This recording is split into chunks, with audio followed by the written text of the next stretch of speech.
mountains, juicy lawns. Some people come here on vacation. However, we're here to burn some rubber. It's the second half of the DTM season 2014 and we are here in Spielberg in Austria and we are so ready for the qualifying. And one person who really likes this track, that is Daniel Juncadella. Hey Daniel, now before in the Formula 3 Europe Series, you really liked this track because you won twice. So for today, what is the goal? Perhaps getting into Q3? Yeah, for sure, that is our main goal. Like you said, I really enjoy driving around this track and it looks like we have a pretty good package this weekend. We look stronger than the past weekends and I think that makes us be a bit more optimistic and for sure Q3 is the objective. All right, well, best of luck. Thank you, Daniel. And now Daniel is going to take us on a lap so we can get to know the track here.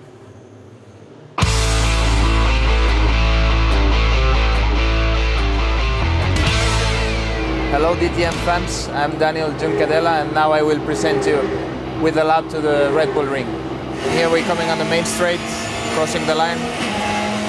First corner, need to brake late, but mainly you have to focus a bit more about the exit because it's a long straight coming up. Be careful with the track limits at the exit of turn 1. Then we have the longest straight of the track. Then you are arriving to the hardest braking point of the track, uphill braking, 100-meter braking, down to second gear. Very tricky on the exit. Always try to have good traction, but it's always quite tricky on this part of the track. Then we have another longish straight and braking again 100-meter, again down to second gear, downhill corner, quite tricky. Be careful at the exit. Then we arrive to the fastest part of the track, which is this third gear corner, third, fourth gear. Then another left corner, the only two left corners of the track, fourth gear. Not a lot of braking. You have to use all the track as maximum as you're allowed to.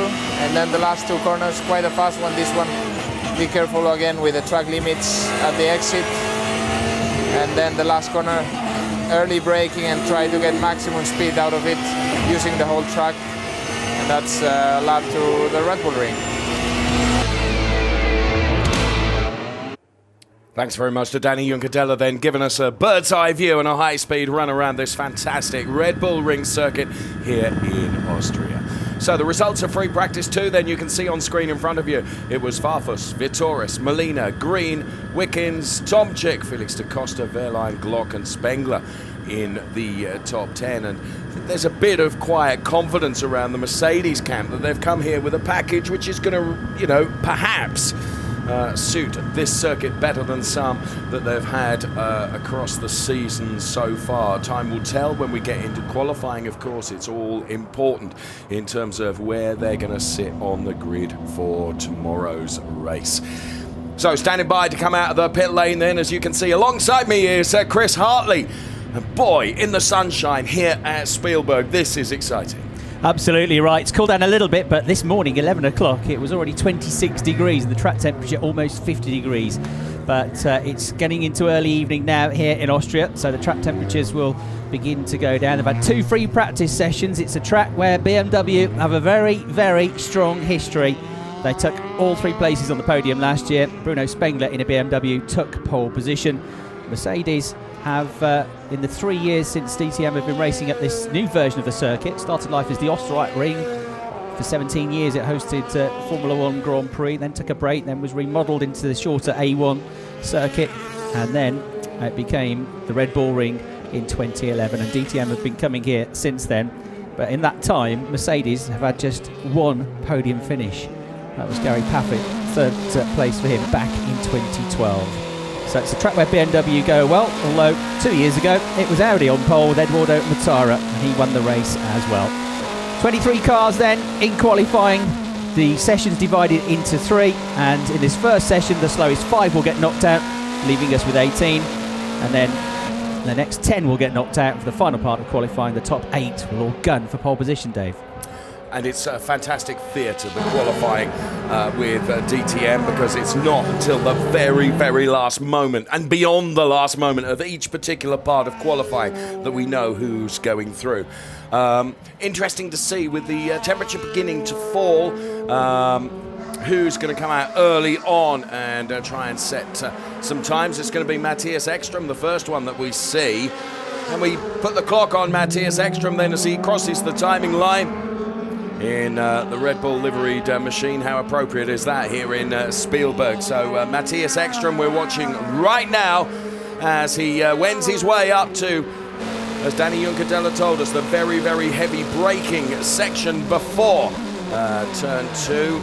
And I know you walked up there earlier, Chris, and it really is uphill, isn't it? Yeah, right up the side of a mountain. Takes a long time to walk up there. It takes about 15 minutes to walk up there.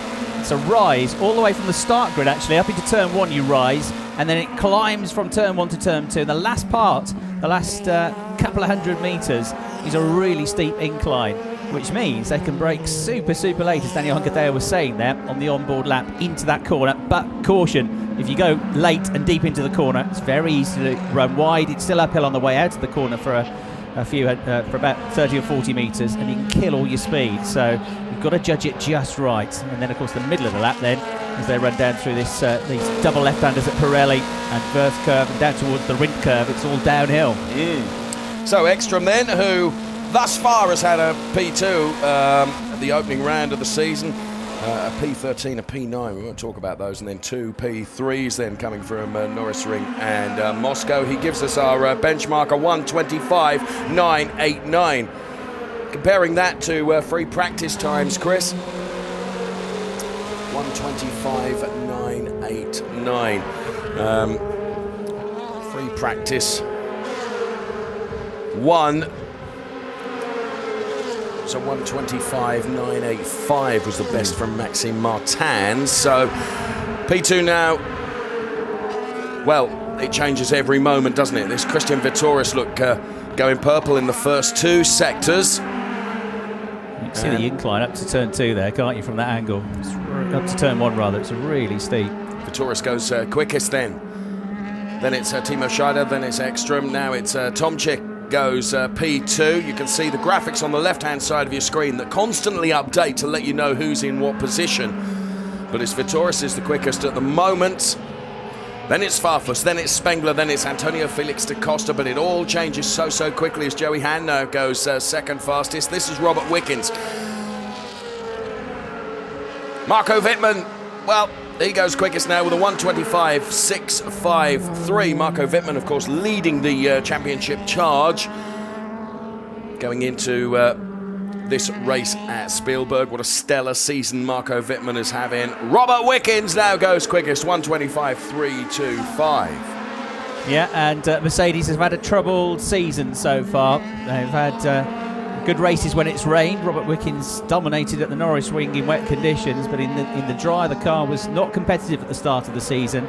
But it's the start of the second half of the year now, and things are beginning to look up. Certainly Wickens and Vitoris were both in the top 3 during the free practice session, so the pace looks pretty good. They're followed at the moment by Audi's Green and the former double champion Ekström third, quickest. Muller and Tombe make it 4 Audis inside the top 5. Vitoris has just gone through and put himself into 5th place at the moment. I should say in the practice session this morning, Dave, there was an almighty crash coming out of the last corner for Paul de Resta, who really damaged his Mercedes, didn't he?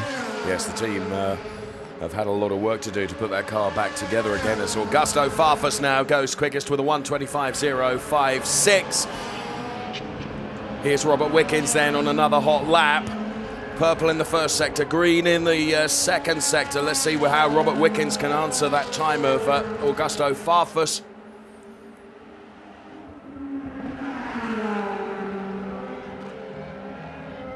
Tidy, isn't it? It's right on the edge of the circuit there, but it's carrying the speed and he's very smooth with it. Oh, over the timing line, and 1:25.099. Stays second fastest, doesn't he? Augusto Farfus was that 1:25.058. Mike Rockefeller, the current champion then, who will be looking to make amends following a torrid time at Moscow Raceway.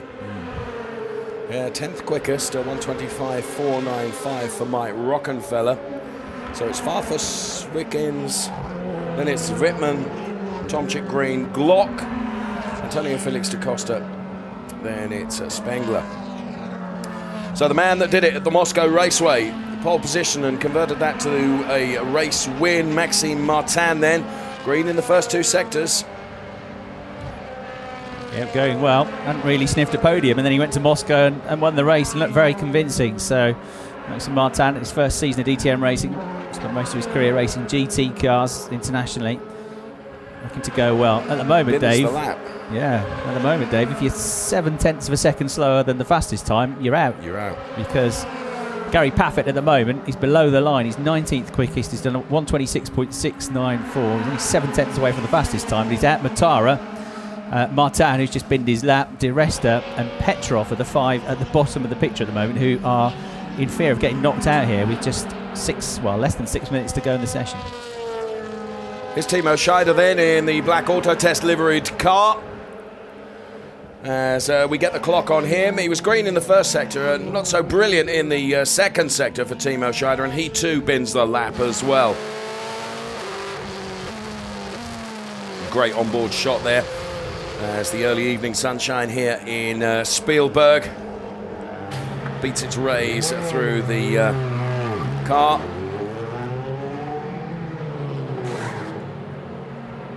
Here's Rocky then.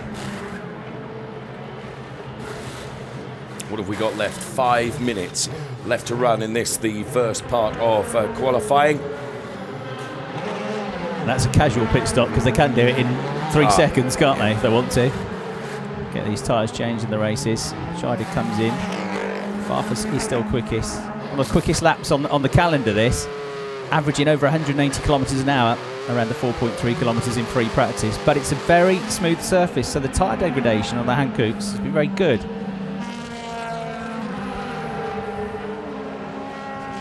Vitaly Petrov then.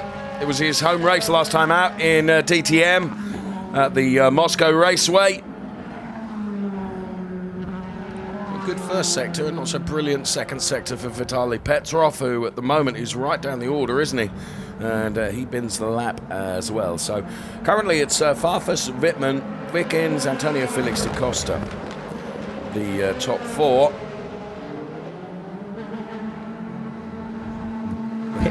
Hastily repaired Paul Di Resta car on the way out of the pits following the excursion into the wall that you mentioned in free practice 2 earlier. Yeah, the back end just snapped away through the final turn, didn't it, in free practice. Very quick accident. He was fine. The driver was okay, but a lot of damage to the back of the car, which they've had to hastily repair. On board now with Christian Vitoris, who has been the highest placed Mercedes driver by and large this season, with the exception of Robert Wickens' victory in the Norris Ring, and currently lying in 7th place in the championship. Only 2 Mercedes drivers in the top 10 in the points so far. Extraordinary, isn't it? He, of course, taking the win at Oschersleben.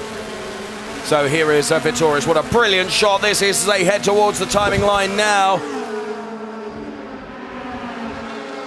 And, well, Vitoris with a 126 plus.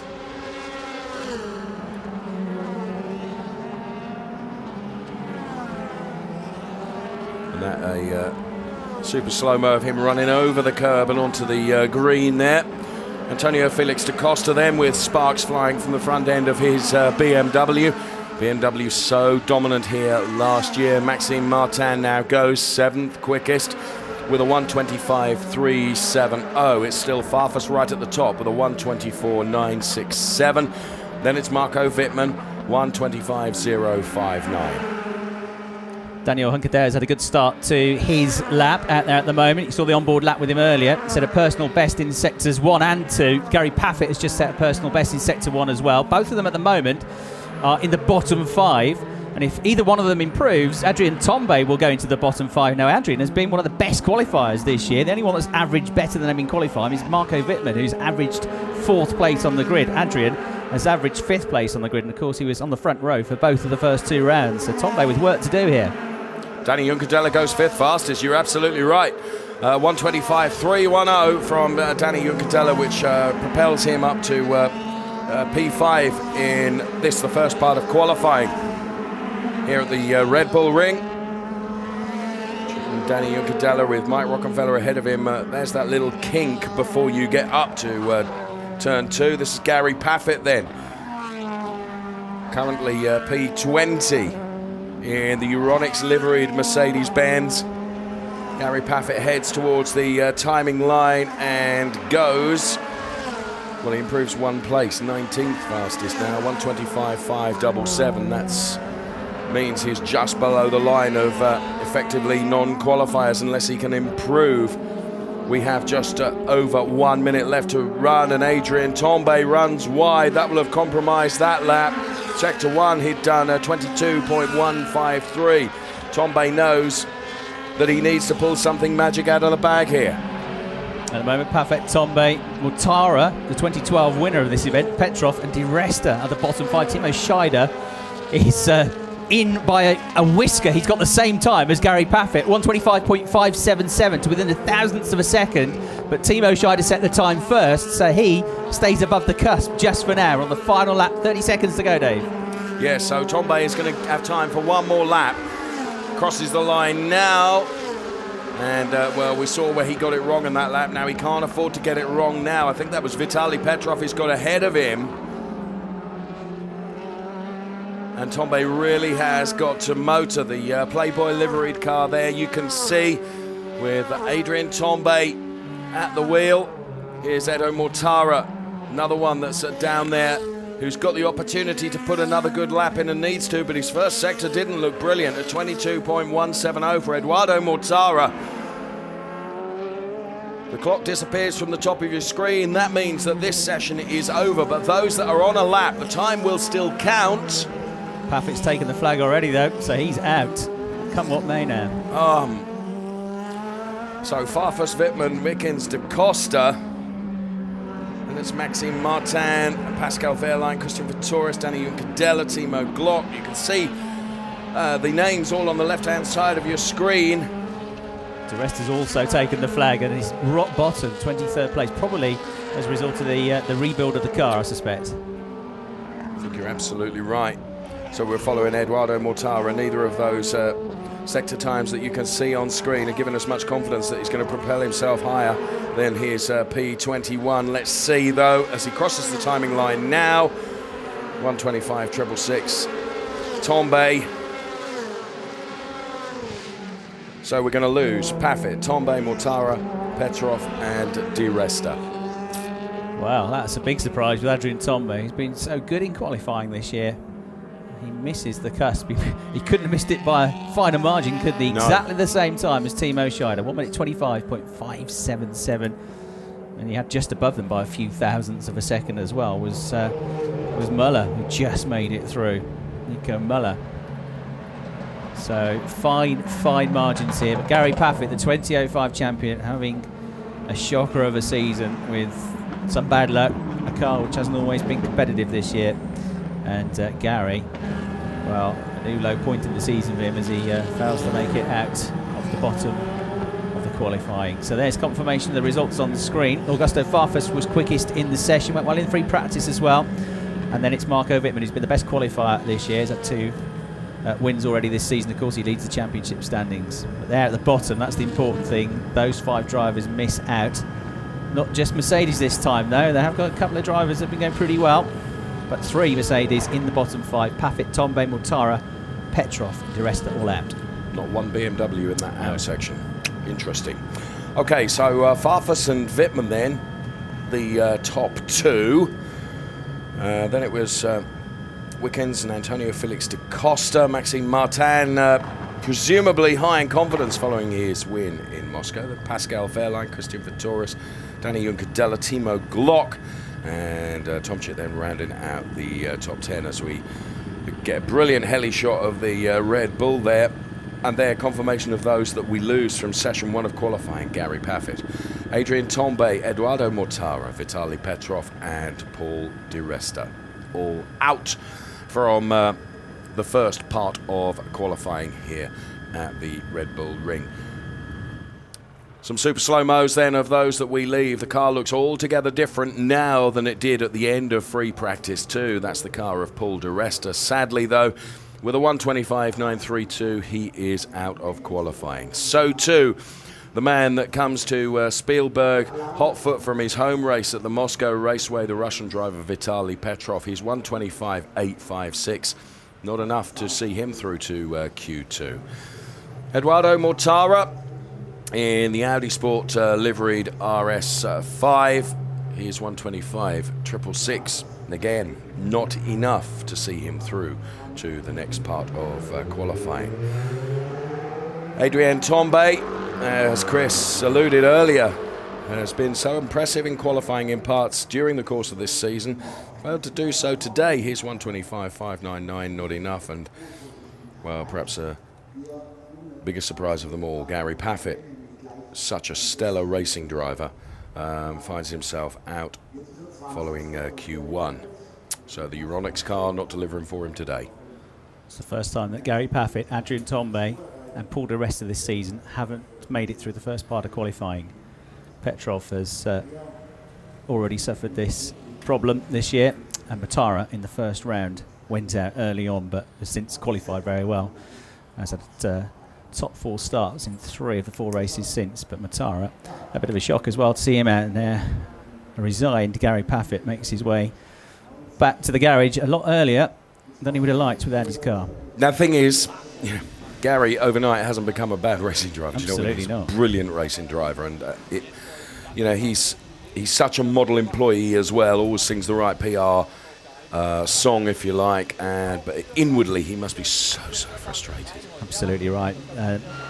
Unlike any other sports, this is not just down to you, it's down to the equipment, it's down to some luck, it's down to the setup of the car, and it's not worked for him at all this year, really. Gary Paffett is really struggling this year. As you say, he's not a bad driver. He's been in the top 2 in the championship many times. He's won the championship. He's been good enough to test Formula 1 cars for the last 10 years or something. So, and Paul di Resta, of course, as well. We know about his talents, but he's had a difficult return to the championship. So frustrating, but and for this man, Eduardo Mortara, that is a shock.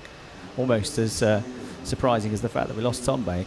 Mortara, of course, 3rd in the championship, let's not forget. Okay, well, we were talking about Gary Paffett. We know that he's going to feel pretty down, but a smile from Verena will cheer him up. She's with him right now. Well, I'm not so sure that's going to help. I'm sure, Paul, Gary, you're really disappointed. P19. What is the problem? Because the other Mercedes drivers, or 4 of them, were way in the front. What was the problem for you today? We're trying different things on the cars, so not all the cars are exactly the same. So it appears we've managed to make some cars a bit quicker than others, but we have to try things, and we have a few different bits on the cars, so we just didn't manage to maximize the setup. I mean, I lost a lot of testing this morning. We had an engine problem this morning, and I missed half the practice session, so we didn't get a time to get the car to its best, and that's it. I mean, the gaps are very slow. We're losing a couple of tenths, so it's not a lot of lap time, but it makes a big difference. So for the team, it's great that we're making a bit of progress, but for me, obviously, it's a shame. Yeah. Big shame also because Timo Scheider at the same time as you, but he said it first, so he's further, you're not. It's incredible, I think, when you go to a thousandth of a second and you can do exactly the same time. It's pretty amazing, but as you say, that's just bad luck, really. So. Absolutely. Thank you very much, Gary. And I did get a smile there, even though it wasn't a happy smile. Back to you guys. Thank you, Verena, very much. And what I was saying about he is the model employee. Look, we're changing the cars. We can't change them all at the same time. We're trying different things.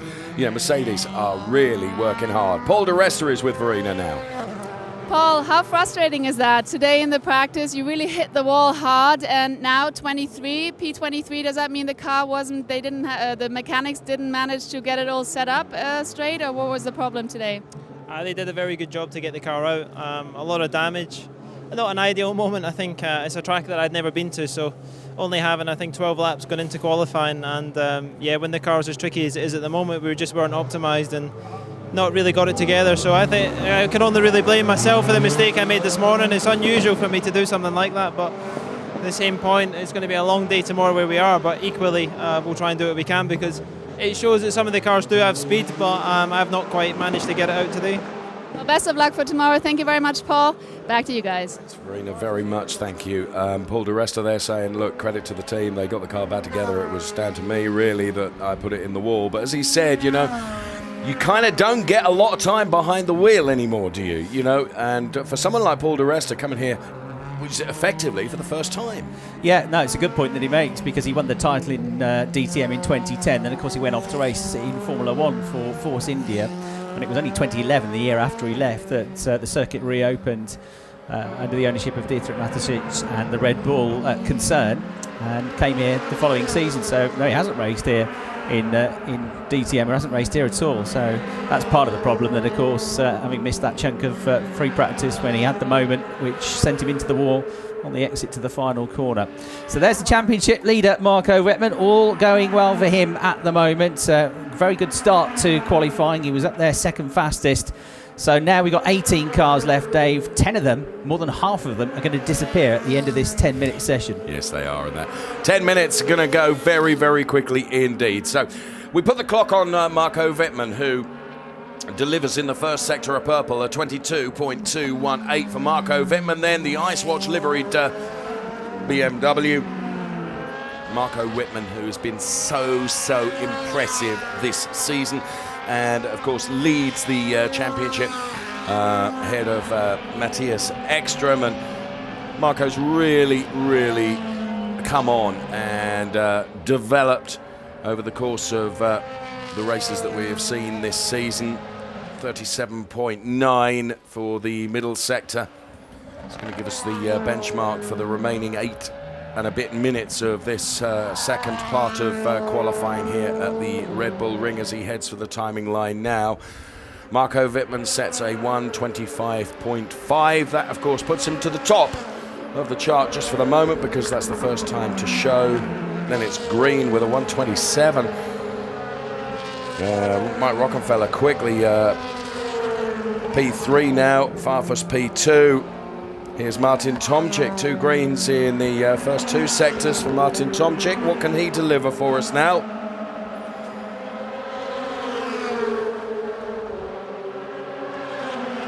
A 1:26.179, P7.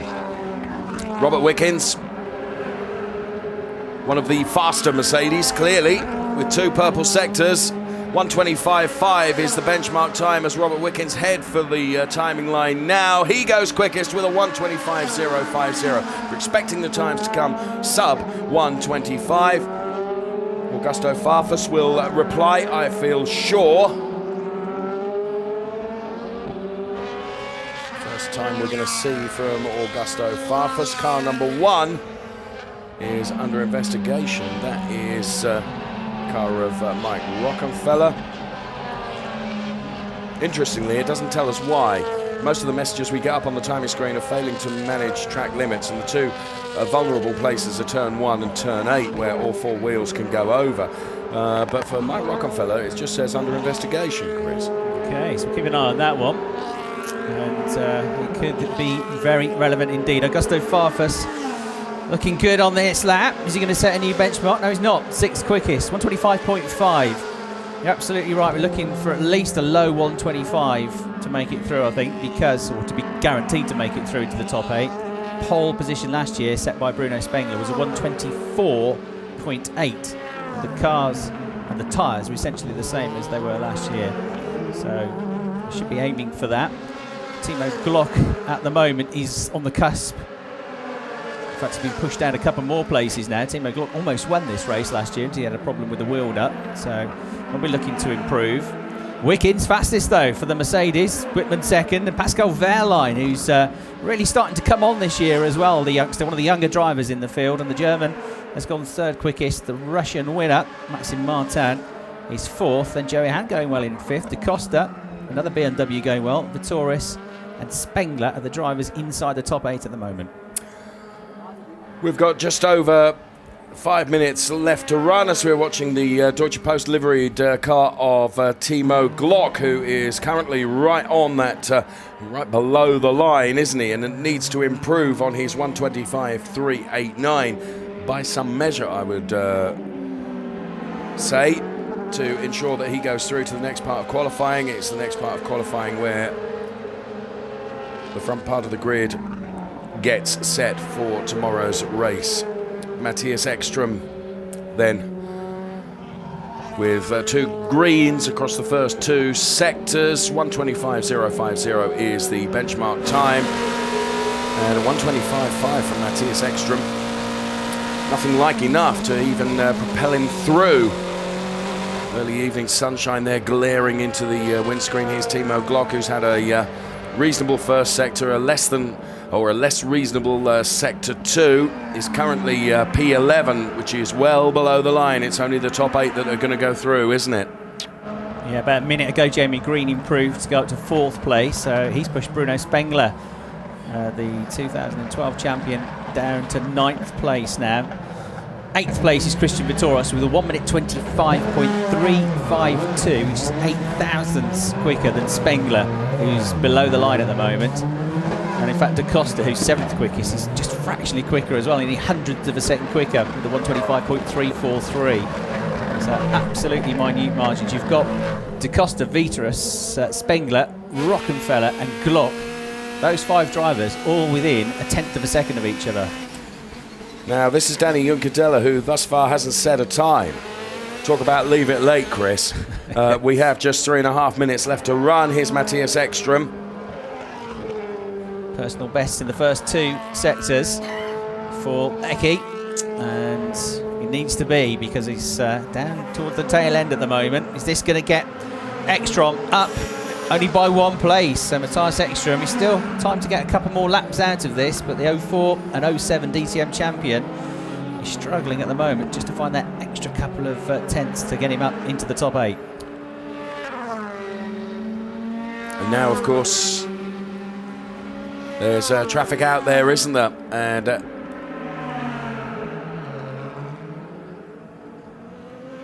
we watch him around the Remus turn, the turn 2 here at the Red Bull Ring. Wickens fastest, 1:25.050. Then it's Wittmann, then it's Wehrlein, then it's Green. Mike Rockefeller then put some heat into the Hankook rubber with 2.5 minutes left to run. Still don't know why he was under investigation, or indeed is under investigation. We've not been told that that investigation has been completed yet. Now this might tell us the answer why. Unsafe release, perhaps.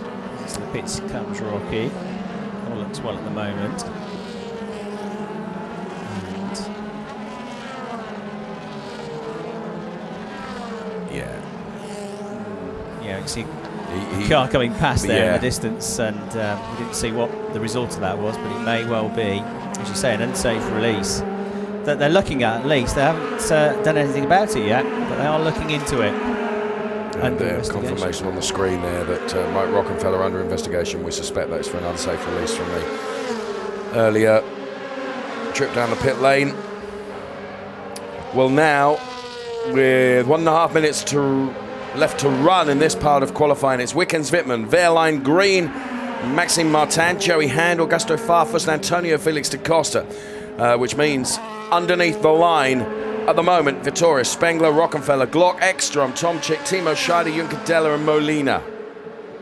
Well, it goes through, but it's not a great lap. He stays rock bottom within the session. So Miguel Molina, who was really good in qualifying in the first 2 rounds, but got excluded both times.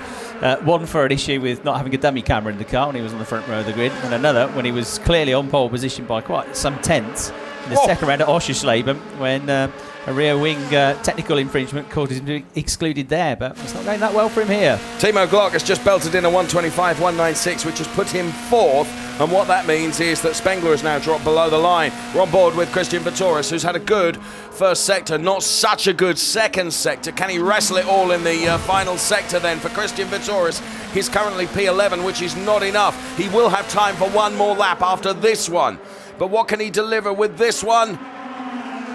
Well, he can deliver the 5th fastest time, a 1:25.202. And it means that Augusto Farfus, last year's championship runner-up, who's been going so well in free practice in the earlier part of qualifying, is out at the moment. It's so tight. It's 5 thousandths of a second the difference now. Hand has been pushed out to 9th place now. So it's Robert Wickens, fastest for Mercedes, then Wittmann, the championship leader for BMW. Pascal Wehrlein, the 18-year-old. The flag comes out. Farfus, Glock, Vitrus, Green and Martin was the one that went quicker and got into the top 8. Everybody now on their last lap of the session, including that man, Bruno Spengler. Mollen has gone through. He fails to improve. Got to keep an eye if anybody's on a good lap now at the end of the session. Bruno Spengler's had a good middle sector here, hasn't he? We're only talking thousandths of a second, Dave. Well, he's not done enough. So it's Spengler out. Here's Matthias Ekström.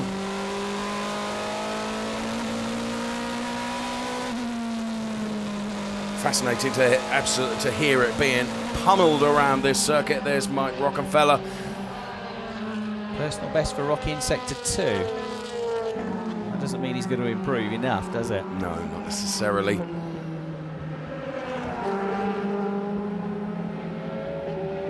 So Jamie Green in the all-orange car, but it's Mike Rockenfeller that we're watching.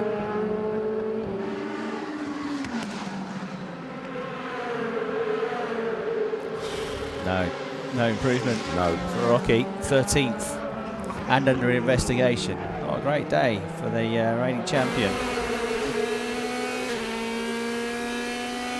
Last across the line, Danny Juncadella pulls a bit out, but not enough. So that means we're going to lose Joey Hand, Bruno Spengler, Martin Tomczyk, Daniel Juncadella, Antonio Felix da Costa, Mike Rockenfeller, Timo Scheider, Matthias Ekström, and Miguel Molina. Those going through: Wittmann, Wickens, Wehrlein, Farfus, Glock, Vittorius, Martin, and Green. And you look at that top 8, Chris Hartley, and there's only really one of those drivers that I would say is from the old guard of DTM, and that's Jamie Green. That's right, yeah, Jamie has gone well. There's confirmation of the results on your screen. He just made it though, didn't he? In 8th place. Jamie Green has only got into the top 8 once so far this season, and that was, guess where? At the Norris Ring, his favourite circuit. So there are the 5 that are out. Antonio Felix da Costa, Mike Rockenfeller out. Of course, that's the big one, the current champion. Scheider, Ekström and Molina all out as well. Juncadella and Tomczyk, the 2011 champion, out as well for BMW. So Marco Wittmann and Robert Wickens look to be the 2 setting the pace. I suppose the other one that looked like he might threaten for pole position was Augusto Farfus, but he's now been knocked out of the running. And young Pascal Wehrlein going really well here, the 18-year-old. He drives for the Euronics Mercedes team. He has only once this season been in the final part of qualifying, where he managed to get 4th place at the Norris Ring. So the point I was going to go on to make, Chris, is you look at the drivers who are now going through to the next session of qualifying, and I'm tempted to say young guns. Maxime Martin, Christian Vittorius, Timo Glock, Augusto Farfus, Pascal Wehrlein, Robert Wickens, Marco Wittmann. Of course, Jamie Green is the one that sticks out like a sore thumb in a way. Yeah, Jamie Green, who has, of course, spent the bulk of his career racing with Mercedes in DTM, made his debut back in 2005, the year that his friend and compatriot Gary Paffett won the title, but switched to Audi 2 seasons ago. Confirmation of those that are out then: Joey Hand, Bruno Spengler, Martin Tomczyk, Daniel Juncadella, Antonio Felix da Costa, Mike Rockenfeller, Timo Scheider, Matthias Ekström and Miguel Molina. Then the final part of qualifying to come, and we will ascertain how the front part of the grid is going to look for the race here at the Red Bull Ring tomorrow. So we're seeing Mike Rockenfeller there. Shake of the head there. Yeah, abjectly disappointed, I'm sure. Danny Juncadella there removing his crash helmet. We saw Ralf Schumacher with Mr. Mucker on the pit perch, didn't we, just a few moments ago? There is Danny, who shakes his head as well. Yeah, gave it a good go in the final lap, didn't he? It was his best lap of the stint, but within a 10th of a second, and that was all it took. It was a very good time from Wittmann. We're concentrating Obviously on the ones that would get knocked out, but Wittmann with the 125.046, that was a great time. Wickens almost matched him there, 125.050. 4 thousandths between those two. It's going to be a great fight for pole position. It is. Okay, some super slow-mos, though, of those that we lose from that second part of qualifying, including the Audi RS5 of Miguel Molina. And there we can see disappointment etched all over the face as he walks down the pit lane. Matthias Ekstrom, after a strong showing both in Moscow and Nürburgring, he's out and he's with Verena right now. He certainly is. Eki, you're starting tomorrow in P16 with a Red Bull car at the Red Bull racetrack. What are your hopes for tomorrow, that from P16 you can go all the way in the front? Oh, I think tomorrow will be a different day as it looks. For a few times, I must say, we had no mistakes, nothing. We are too slow, and that's a bit disappointing for sure, but still there's a long race to go tomorrow. And quite frankly, with all the uphill, downhill, it's a challenging track, but how big is the fun factor here as well? Yeah, I mean, sure, it's fun, and but it's always only fun when you run up the front. At the back, it's not so enjoyable, and have to be fair and say, I think we did the best we could with what we had, and hardly to say, but I think it's a fair result. Yeah, but I hope you have wings for tomorrow. Thank you very much, Eki. Back to you guys. Thank you, Verena. Well, Eki then, forever the optimist. Long race tomorrow, isn't it? Let's see, as we see the remaining slow-mos of those that we're losing, including Martin Tomczyk then.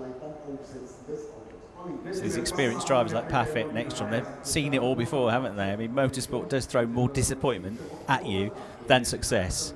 Right, another one that went out was Bruno Spengler. He's now talking to Verena. Down to you, Verena. Yeah, Bruno at the moment is fixing his shoes, but Bruno, last year you won here, and today you're P10. What are the chances of tomorrow doing really well in the race? Yeah, very disappointing result today. I'm very, very disappointed about today. It's not at all the result we hoped for, but on the other hand, when you look at free practice this morning, we struggled a lot in free practice. So you know, it was a tough job for the team to improve the car for quali in the short time. We were just not there this morning in free practice, and we were not there again in quali. We did not find the right balance on our car, unfortunately. But you know, it's motorsports. It can't be always perfect. Moscow was quite good for us. Today we did not find. I mean, the team was pushing hard to give me the best car they could in quali. We improved for quali, but still not good enough. So you never know what can happen tomorrow in the race. In Budapest, I started P9 and came P3. So with a good strategy tomorrow, who knows? And who knows, maybe your team will do some magic overnight. Thank you very much and best of luck, Bruno. And now there's Rocky. Let me just grab Rocky. Now, Rocky, you're starting in P14 tomorrow. However, you're under investigation, I think, because of an unsafe release. Have you heard anything there? Yeah, I just heard that we are under investigation, but I think it shouldn't be a problem. I went out, I was, I think, still in front, and it's qualifying, so I think it's a bit too much. But anyway, it's up to the stewards. But I will start in 17 because I have 3 grid positions from Moscow, so it's even worse. So anyway, you know, P14 was bad and P17 is even worse. So you're not very optimistic about something happening tomorrow, some magic, I don't know what. No, not really. This year I don't think magic can happen because strategy is completely different compared to last year. So therefore we try our best, but I think it's difficult to score points tomorrow. So does that mean you gave up the fight for defending the title? Well, to be honest, I don't think about it. I think the championship is far away. I think we are not really in contention to fight for it. So I think we should focus on from race to race. And tomorrow is the first one, and already starting position is bad. So I think championship is far away, and now I just think about the race and try my best tomorrow. Right. Do that. Thank you, Rocky. And now, last but not least, is Timo Scheider. Can we go over here? Because I guess Wally is starting the next session.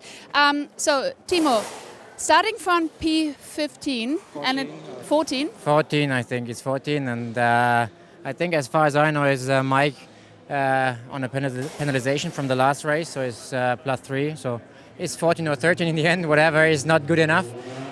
We expected something better from the Audi side. To have just one Audi in the top 10 is disappointing for all of us.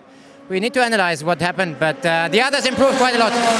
Thank you, Timo, and back to you guys. Thank you very much, Verena. Okay, we're into the final part of qualifying. We're watching Augusto Farfus right now. Chris, very interested to hear what some of those drivers had to say, particularly Mike Rockenfeller. Yeah, sort of a wry smile on his face, wasn't it? The penalty that he's talking about was after the collision that he had with Adrian Tombe at Moscow Raceway. So as a result of that, whatever he did today, he was going to get 3 places further back on the grid. But a very disappointed Timo Scheider there. Of course, he's the last driver to win back-to-back championships. It doesn't look like Mike Rockenfeller is going to win back-to-back championships now. He looks resigned to that fact. Yeah, you're right. He does look resigned to that. But do you know what? Whatever grid penalty he got for that incident with Adrian Tombe at Moscow, you will never ever hurt him any more than he was hurting that day. He looked, he was almost inconsolable. He was so disappointed with himself. So. Okay, let's focus on now and what we've got going on now, and we are looking at the front end of the grid and who is going to be where. In just over 8.5 minutes' time, we will know. At the moment, Augusto Farfus then with a 22.091 in the first sector. He's gone purple in the second sector as well. Farfus is going to give us, therefore, the first benchmark time to show in this, the final part of qualifying to set the grid for the DTM race here at the Red Bull Ring tomorrow. He crosses the time in line now, 1:25.435. Nominally, of course, it puts him right at the top at the moment. Yeah, but that's not going to be the time that takes pole position. Farfus is definitely a contender. As I said, he's gone really well in free practice, but he almost got knocked out and didn't make it into this final part of qualifying. He was on the cusp for quite a long time. A minute or so to go, he was down in 10th place, but just scraped in. He's given himself a chance now. He's got a real chance here, Robert Wickens, of getting his second pole position of the year to follow on from the one he got 2 rounds ago at the Norris Ring. So he's carrying the flag at the moment for Mercedes, but loses the back end of the car. Into a spin he goes, and nice load of runoff there. Keep his foot in. He won't get anywhere near the barriers.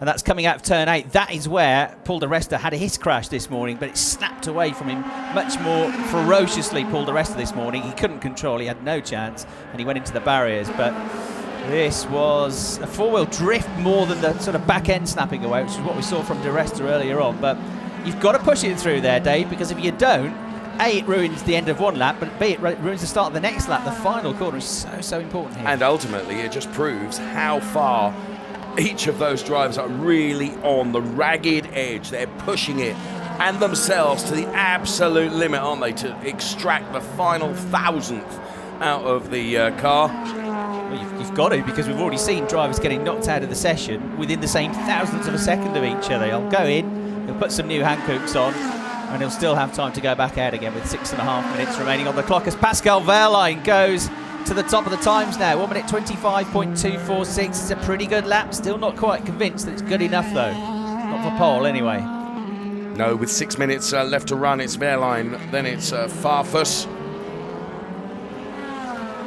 That was, even though it was slightly ragged on that lap by the looks of things, so maybe there's a bit more time in him yet. Yeah, perhaps so.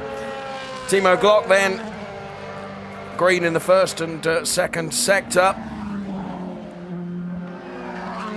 So the Deutsche Post liveried car of Timo Glock, former Formula One star here, loving his time in the DTM and just getting better and better and better. Crosses the timing line now, goes 4th fastest. So 1:25.2 still the benchmark time. Farfus is second with a 1:25.435. And then Maxime Martin going well again, isn't he? Third, quickest at the moment, 1:25.481 for the BMW driver who won at Moscow and got pole position there, of course, as well. Here he is. So Maxime Martin should come here high in confidence, shouldn't he, following that pole position and win at the Moscow Raceway. Well, that's not a brilliant time from Maxime Martin. Previously, though, he did a 1:25.481, which sees him P3. Now, Marco Wittmann, of course, has had and enjoyed so much success this year. Green in the first 2 sectors, so Wittmann then heads towards the timing line. Where is this going to put him? Well, 4th fastest. So at the moment it's Wehrlein, Farfus, Martin and Wittmann. The top 4, followed by Glock, Vittoris, Wickens, and yet to set a time is Jamie Green. Marco Wittmann then is the only driver in the DTM that's made it through to the final part of qualifying 6 times out of 6 now. His worst grid, 8th. And he's been on pole twice, he's been on the front row as well a further time at Hockenheim. Here's Jamie Green then. He's going to be setting a time now by the looks of things. Obviously it's green because it's his first flying lap. Makes his way through the left-hander at Pirelli down towards the left-hander at the Verth curve now. Quite a long run downhill into that part of the track. Meanwhile, Maxime Martin has set the quickest time of anybody in the middle sector here. So this could be seeing the Belgian up onto the front row of the grid. Out of the final turn he comes. Can he improve? Can he get up into the top 2? Yes, he can. He goes second quickest. Bumps Farfus down to 3rd place.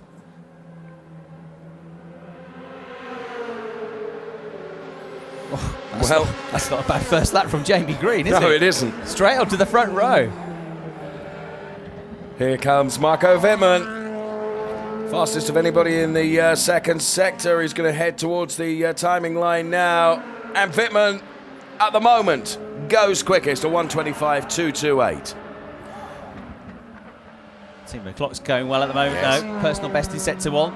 Quicker than anybody else so far in the longer run through sector 2.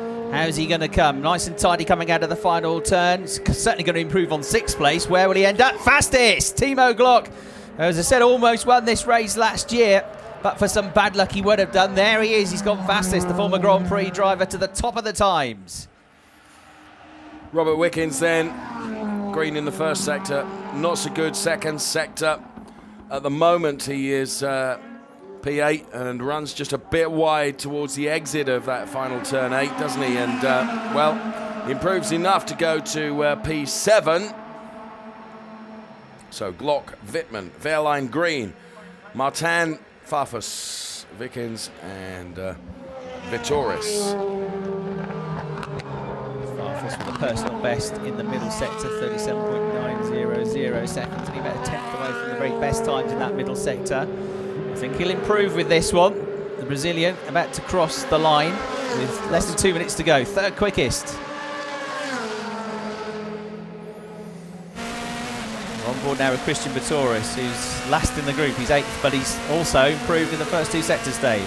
Yes, he has. He crosses the timing line. He now goes 6th fastest. Christian Vittoris, great to have that onboard shot of him working the Mercedes around this circuit here at the Red Bull Ring.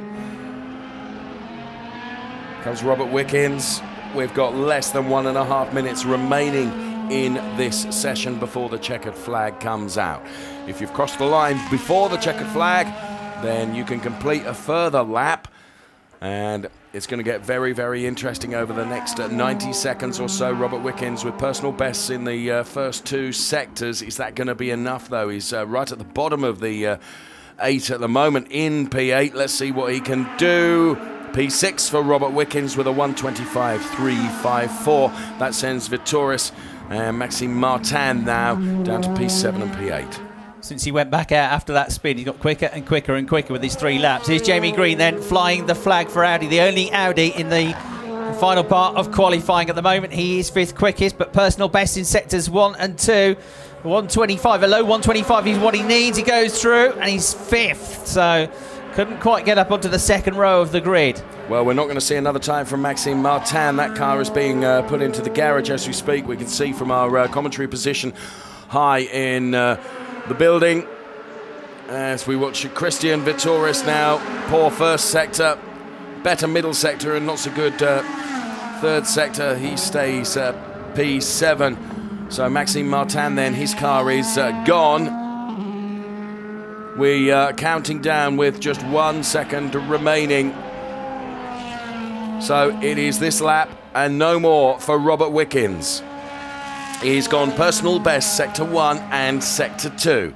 He's currently P6. Can Robert Wickens find just that extra 100th as he heads towards the final turn here And the timing line, what's Robert Wickens going to deliver for us as the checkered flag comes out? He goes P1, 125, 175. What a story. Really good comeback that.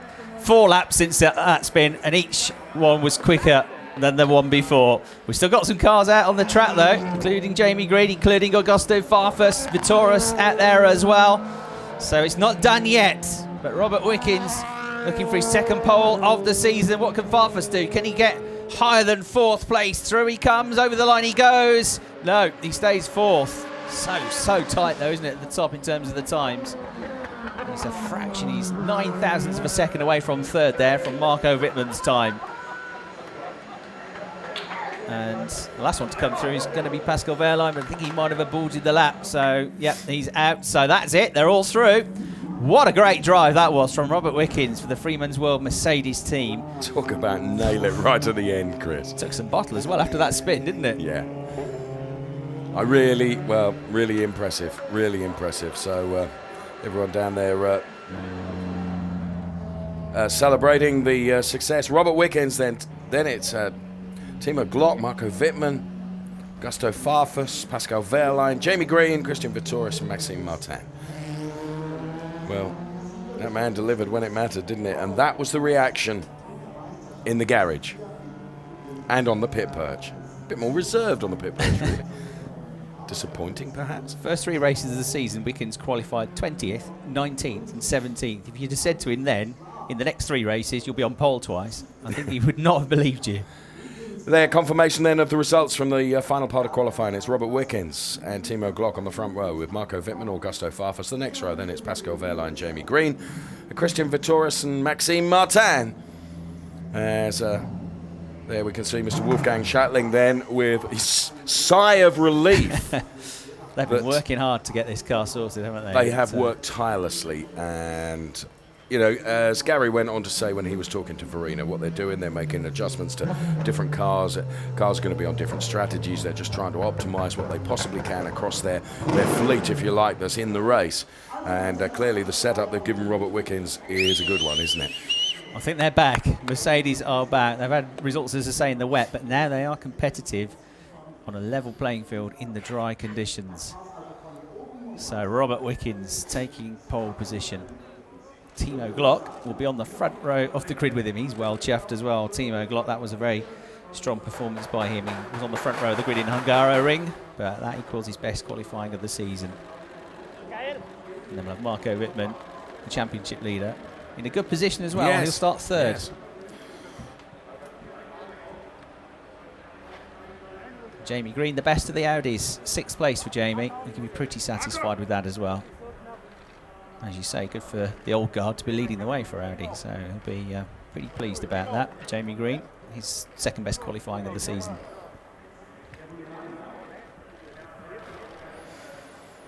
And there he is, Jamie Green. Good job, Jamie. Well done on the 3rd row of the grid. The only highlight, though, for Audi, wasn't it? Now, you see, what's happened with Robert Wickens is, and I'll mention this to Verena, is that he's taken her advice and had his hair cut.